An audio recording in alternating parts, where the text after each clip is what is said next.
మొత్తం ఆయన చరిత్ర అంతా రాసి ఉన్నారు.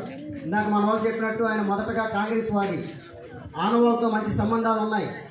అయినప్పటికీ ఈ ప్రాంతంలో జరిగేటువంటి భూ పోరాటాలు, ఈ ప్రాంతంలో ఉండేటువంటి పల్లె కాపులు వీళ్ళందరికీ కూడా నేను రక్షణగా ఉండాలా, వాళ్ళకందరికీ నేను అండదండగా ఉండాలని చెప్పి ఆనాడు భూ పోరాటాలు జరుగుతూ ఉంటే 1975లో ఇందిరాగాంధీ హయాంలో ఎమర్జెన్సీ కాలంలో కామ్రేడ్ మునుకూరు సీతారామరెడ్డి గారు కమ్యూనిస్ట్ పార్టీలో చేరి ఈ ప్రాంతంలో ఉన్నటువంటి పేద ప్రజలందరికీ కూడా ఆయన అండగా నిలబడినటువంటి చరిత్ర ఈ ప్రాంతంలో వెంకన్న రాసినటువంటి పుస్తకంలో ఉంది. మనం ఆయన చూడాల, మనకు తెలియదు, కానీ ఆయన యొక్క చరిత్ర ఈనాటికి కూడా పుస్తకాల్లో ఉందనంటే ఆ పుస్తకాలు మీరు అందరూ కూడా చదవాలని చెప్పి తెలియజేస్తా ఉన్నాం. ఆ పుస్తకాలన్నిటి కూడా మీకు అందరికి కూడా ఉండేటువంటి గ్రామాల్లో ఉండే చదువుకున్నటువంటి యువకులు అందరూ కూడా చదవాలని చెప్పి మీకు అందరూ కూడా తెలియజేస్తా ఉన్నాం.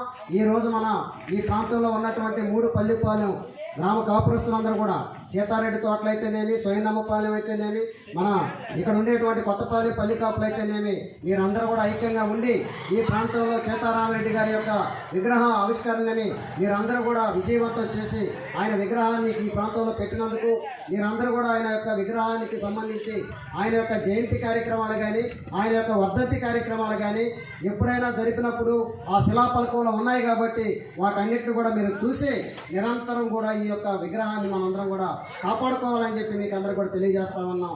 ఇక్కడ కమ్యూనిస్టులు కోరుకునేటువంటిది ఈ ప్రాంతంలో ఉండేటువంటి ప్రజలందరూ కూడా ఐక్యంగా ఉండాలా, ప్రజలందరూ కూడా సువిశాలమైనటువంటి వాతావరణంలో ప్రశాంతమైనటువంటి వాతావరణ జీవితాన్ని గడపాలనేటువంటి ఉద్దేశంతో కమ్యూనిస్ట్ పార్టీ ఆలోచిస్తుంది తప్ప ఇక్కడ ఉన్నటువంటి ప్రజల్ని రెచ్చగొట్టడము లేకపోతే ప్రజల యొక్క అందరినీ కూడా ఇది చేయడం అంటే ఉద్దేశంతో కమ్యూనిస్ట్ పార్టీ ఉండదు. అందుకని చెప్పి మీరు అందరూ కూడా ఆలోచించి రాబోయే రోజుల్లో ఈ ప్రాంతంలో ఉండేటువంటి పేద బడుగు బలహీన వర్గాల ప్రజలందరూ కూడా ఐక్యంగా ఉండి ఈ ప్రాంతంలో ఉన్నటువంటి ప్రజలకు రావాల్సినటువంటి హక్కుల కోసం పోరాడాలి. మనకు దగ్గరలో అనేక పరిశ్రమలు ఉన్నాయి, కానీ ఈ పరిశ్రమల నుండి నిరంతరం కూడా ఈ ప్రాంతం మొత్తం కూడా కాలుష్యం బారిన పడతా ఉంది.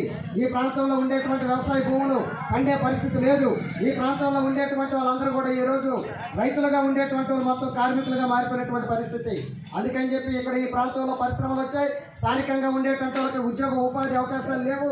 ఈ ప్రాంతంలో ఉన్నటువంటి ప్రజలందరికీ కూడా కమ్యూనిస్ట్ పార్టీ మనమందరం కూడా నిరంతరం పోరాడుతూ ఉన్నాం. ఈ పోరాటాల్లో మీరందరూ కూడా భాగస్వాములయ్యి మనం ఈ ప్రాంతంలో ఉన్నటువంటి మునుకూరు సీతారామరెడ్డి గారి యొక్క ఆశయాన్ని మనం ముందుకు తీసుకుపోవాలంటే మనం అందరం కూడా ఖచ్చితంగా మునుకూరు సీతారామరెడ్డికి ఇచ్చేటువంటి నివాళిగా మనందరం కూడా ఆలోచించి ఆయన యొక్క స్తూపాన్ని, ఆయన యొక్క విగ్రహాన్ని మనందరం కూడా కాపాడుకొని రాబోయే రోజుల్లో ఈ ప్రాంతంలో మీరందరూ కూడా ప్రజా ఉద్యమాల్లో పాల్గొని కమ్యూనిస్ట్ పార్టీని ముందుకు తీసుకుపోతారని, మీరందరూ కూడా కమ్యూనిస్ట్ పార్టీ వైపున కమ్యూనిస్ట్ పార్టీకి అండదండగా ఉంటారని చెప్పి ఆశిస్తూ సెలవు తీసుకుంటా ఉన్న సోదరులారా.